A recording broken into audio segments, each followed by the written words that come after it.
Hi everyone, स्वागत है आपको अपने चैनल शिवनंदन ऑनलाइन क्लासेस में। दोस्तों, डीएलएड के प्रीवियस ईयर क्वेश्चन को डिस्कस करेंगे जो 1 अप्रैल 2024 को पूछा गया है। तो 1 नंबर क्वेश्चन को देखते हैं। ये हिंदी का क्वेश्चन है। 1 नंबर क्वेश्चन को देखते हैं। धर्मात्मा का संधि विच्छेद होगा। तो धर्मात्मा का संधि विच्छेद होता है, धर्म जोड़ आत्मा होता है। इसका राइट आंसर ऑप्शन डी हो जाएगा। नेक्स्ट क्वेश्चन को देखेंगे। समास में कुल कितने पद होते हैं? तो समास में 2 पद होते हैं। समास सम जोड़ आस मिलकर ये बनता है। तो इसका राइट आंसर आपको ऑप्शन डी हो जाएगा। दोस्तों, आपको यहाँ पे ध्यान देना होगा। अम, अम, समास का ये पद पूछा गया है तो आपको 2 ही लगाना है। नेक्स्ट क्वेश्चन को देखेंगे। 3 नंबर क्वेश्चन को देखेंगे। यज्ञशाला में कौन सा समास है? तो यज्ञशाला में आपको तत्पुरुष समास होता है। यज्ञशाला में तत्पुरुष समास होता है। 4 नंबर क्वेश्चन को देखेंगे जो 4 नंबर में गद्यांश दिया गया है। तो गद्यांश को सबसे पहले हम पढ़ेंगे। भारत माता को हम नमन करते हैं। उत्तर में हिमालय इसका प्रहरी है और दक्षिण में हिंद महासागर उसके चरण पखारता है। पश्चिम में कच्छ की खाड़ी और पूरब में बांग्लादेश है। गंगा, यमुना, नर्मदा, ताप्ती, कृष्णा, गोदावरी, ब्रह्मपुत्र आदि नदियाँ भारत के मैदानी क्षेत्रों की शोभा बढ़ाती हैं। खेत में लहलहाती फसलें और बागों में पके फलों की बाहर भारत माता का उपहार है। प्रत्येक धर्म का व्यक्ति भारत का सपूत है। सबकी प्रिय है भारत माता। तो सपूत शब्द का कौन सा उपसर्ग होता है? यहाँ पर दोस्तों आपको सपूत शब्द का क्या पूछ रहा है? उपसर्ग पूछ रहा है। तो सपूत शब्द का उपसर्ग स होता है। इसका राइट आंसर ऑप्शन ए हो जाएगा।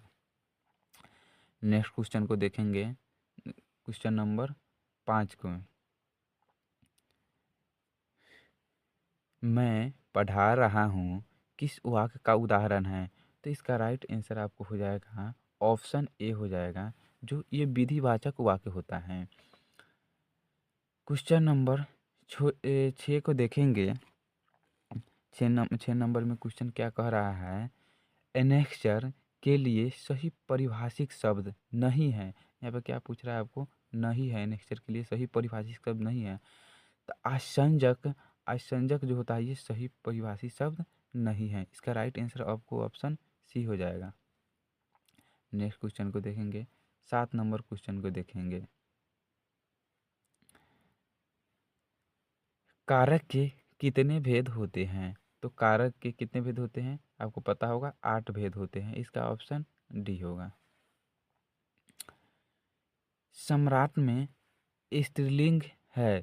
सम्राट में स्त्रीलिंग शब्द स्त्रीलिंग है। यहाँ पे आपको सम्राट शब्द का स्त्रीलिंग पूछ रहा है। तो इसका राइट आंसर आपका हो जाएगा सम्राज्ञी हो जाएगा। इसका राइट आंसर ऑप्शन बी हो जाएगा, जो सम्राज्ञी है। नेक्स्ट क्वेश्चन को देखेंगे। यहाँ पे 9 नंबर क्वेश्चन को चादर से बाहर पैर पसारना मुहावरे का क्या अर्थ है?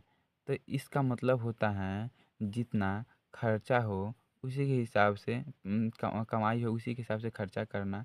तो इसका राइट आंसर आपको हो जाएगा ऑप्शन डी हो जाएगा। मतलब कि आय से अधिक व्यय करना, कमाई से ज़्यादा खर्चा करना इसका राइट आंसर होता है। नेक्स्ट क्वेश्चन को देखेंगे। क्वेश्चन 10 को देखेंगे।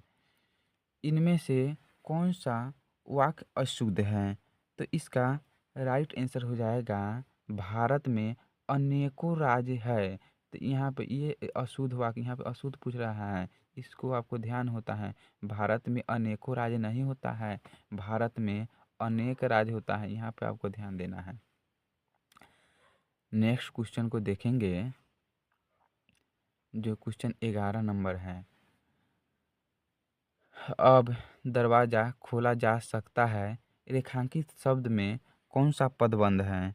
तो इसका आपको राइट आंसर हो जाएगा ऑप्शन बी हो जाएगा। इसमें क्रिया पदबंध है, क्रिया पदबंध है। नेक्स्ट क्वेश्चन को देखते हैं 12 नंबर को। वाक्य का शाब्दिक अर्थ क्या है? वाक्य का शाब्दिक अर्थ होता है बोलने का विषय होता है। तो इसका राइट आंसर आपको सी हो जाएगा, ऑप्शन सी हो जाएगा, बोलने का विषय होता है। नेक्स्ट क्वेश्चन को देखेंगे।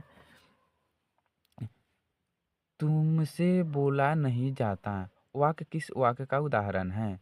तो इसका हो जाएगा भाववाच्य हो जाएगा, आपका ऑप्शन सी हो जाएगा राइट आंसर 13 का। 14 नंबर क्वेश्चन को देखेंगे। 14 नंबर क्वेश्चन में क्या कह रहा है? तो यहाँ पे कह रहा है कि सूर्य अस्त हो गया। इस वाक्य में विभिन्न लोगों के द्वारा जो अर्थ ग्रहण किया जाएगा वह होगा क्या? व्यंजना शक्ति द्वारा होता है। व्यंजना शक्ति द्वारा क्या होता है? अर्थ ग्रहण होता है। तो इसका राइट आंसर आपको बी हो जाएगा, ऑप्शन बी। नेक्स्ट क्वेश्चन को देखेंगे 15 नंबर, जो 15 नंबर क्वेश्चन को देखेंगे। कुंभ निंद्रा सोने वाले को सावन निंद्रा सोने वाला कहा जाता है। इस कथन में शब्द शक्ति, इस कथन में शब्द शक्ति है। तो शब्द शक्ति है मतलब कि व्यंग्यार्थ हो जाएगा, व्यंग्यार्थ हो जाएगा, ऑप्शन डी इसका राइट आंसर हो जाएगा। 16 नंबर क्वेश्चन को देखेंगे। 16 नंबर क्वेश्चन में क्या कह रहा है? तो 16 नंबर क्वेश्चन में क्या है? 3 बेर खाती थी, वे 3 बेर खाती है में कौन सा अलंकार है? में कौन सा अलंकार है? तो में यमक अलंकार होता है। आपका राइट आंसर ऑप्शन ए हो जाएगा। 17 नंबर क्वेश्चन को देखेंगे। अलंकारों को शिरोरत्न डैश को माना जाता है। तो अलंकारों को शिरोरत्न डैश को माना जाता है। तो इसका राइट आंसर हो जाएगा रूपक होगा। ओ सॉरी, इसका राइट आंसर होगा उपमा होगा। 17 का राइट आंसर उपमा होगा, जो ऑप्शन ए में है। 18 नंबर क्वेश्चन को देखेंगे। 18 नंबर क्वेश्चन को सिर झुका नियति की मान ली, यह बात स्वयं ही मुरझा गया, तेरा हृदय जल जाता उपरोक्त पंक्ति में अलंकार है। तो इसका राइट आंसर हो जाएगा आपको रूपक अलंकार हो जाएगा, ऑप्शन सी। बढ़त नेक्स्ट क्वेश्चन को देखेंगे। 19 नंबर क्वेश्चन को देखेंगे। 19 नंबर क्वेश्चन में आपको क्या कह रहा है? बढ़त बथत संपत्ति सलीलु मनहु सरोजु बढ़ी जाई में अलंकार है। इसमें हो जाएगा रूपक अलंकार हो जाएगा, ऑप्शन ए। 20 नंबर को देखेंगे। 20 नंबर में देखेंगे क्या है? मनहु विधि तन अच्छा छवि स्वच्छ रखिबो काज दृग पग पोषण कौ करे पूषण पयानाज। इस पंक्ति में कौन सा अलंकार है? तो आपका राइट आंसर हो जाएगा उत्प्रेक्षा हो जाएगा, ऑप्शन सी। नेक्स्ट क्वेश्चन देखेंगे 21 नंबर को। 21 नंबर में क्या कह रहा है?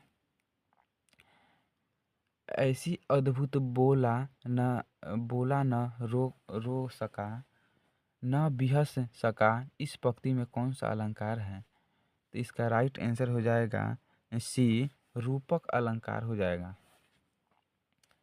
22 नंबर को देखेंगे। 22 नंबर में क्या कह रहा है? तगन में कितने लघु और गुरु वर्ण हैं?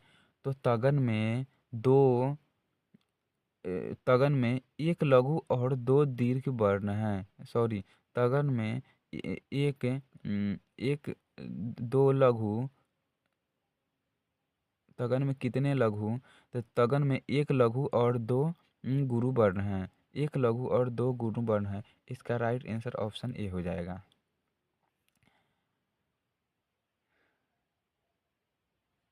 नेक्स्ट क्वेश्चन को देखेंगे। 23 नंबर में किस वार्णिक छंद के प्रत्येक चरण में एक मगन, एक भगन, एक नगन, 2 तगन तथा 2 गुरु में क्रम से 17 वर्ण हैं। तो इसका राइट आंसर हो जाएगा मंदाक्रांत हो जाता है। मंदाक्रांत में 17 वर्ण होते हैं। मंदाक्रांत में कितने वर्ण होते हैं?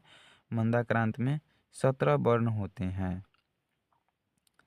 नेक्स्ट क्वेश्चन को देखेंगे जो 24 नंबर में है। 24 नंबर में देखेंगे काव्यो भाय कतारो धर्मा गुण किसका कथन है? तो इसका राइट आंसर आपको हो जाएगा वामन का हो जाएगा। नेक्स्ट क्वेश्चन को देखते हैं। नेक्स्ट क्वेश्चन 25 नंबर को देखते हैं, जो आज के लिए ये लास्ट क्वेश्चन होगा। तो ये क्या कह रहा है, विभाव के कितने भेद हैं? तो विभाव के 2 भेद होते हैं। इसका ऑप्शन बी हो जाएगा राइट आंसर। तो दोस्तों, अगर आपको इसका पीडीएफ चाहिए तो हमारे टेलीग्राम चैनल से जुड़िए। शिवनंदन ऑनलाइन क्लासेस करके मेरा टेलीग्राम का नाम है, तो उससे जुड़िए। आपको वहाँ पे सारी पीडीएफ मिल जाएगी। दोस्तों, प्रत्येक दिन एक एक साल का मतलब कि डिस्कस कराया जाएगा।